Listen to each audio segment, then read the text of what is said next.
Hello and welcome to the Drawing Animal Podcast with Wesley Bear. I am your host, Wesley Bear, and on today's episode, we will be talking about the European adder. Now, the European adder is found throughout parts of Central Europe and has several cousins, including the adder, who is found throughout Africa and Asia, or at least in the desert parts.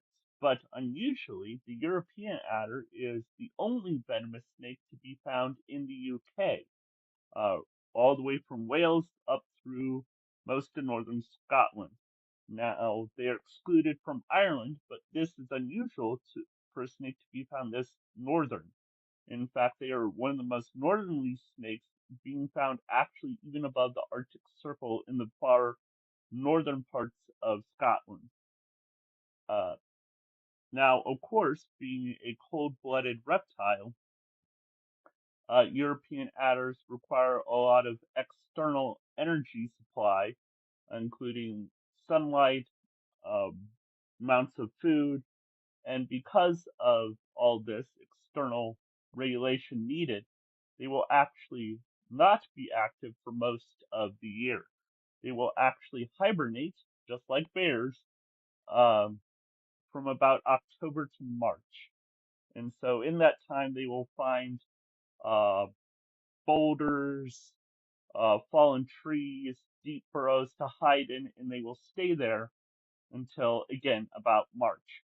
After coming out from about April to June, they will begin the mating season. Males will compete with other males in fierce dances in which they will attempt to dominate one over the other, pushing each other down, all sorts of crazy behavior, in order to be able to mate with most females.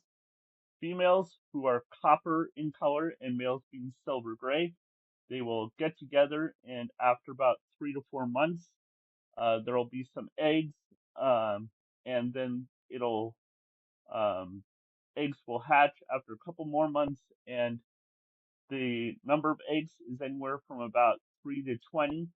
And then after hatching, they will pretty much be almost independent, ready to hunt within days, if not a week.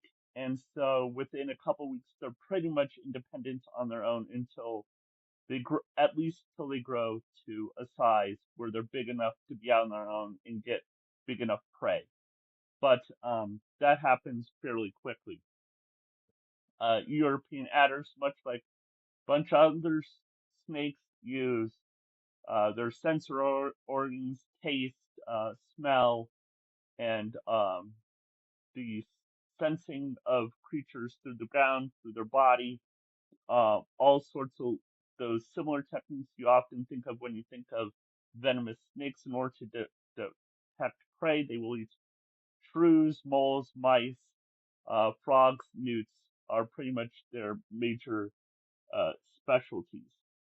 So uh, there's not a whole lot of threat to the European adder. It's pretty well protected in the UK, but there has, of course, been increasing agriculture within the UK, so that is their biggest threat.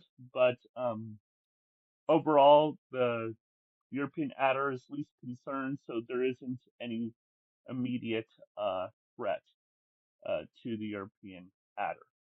So that's all I have on the European adder, but I wanted to do this because um, your adders are a really fascinating European species. The fact that they live this far north is pretty cool, I think.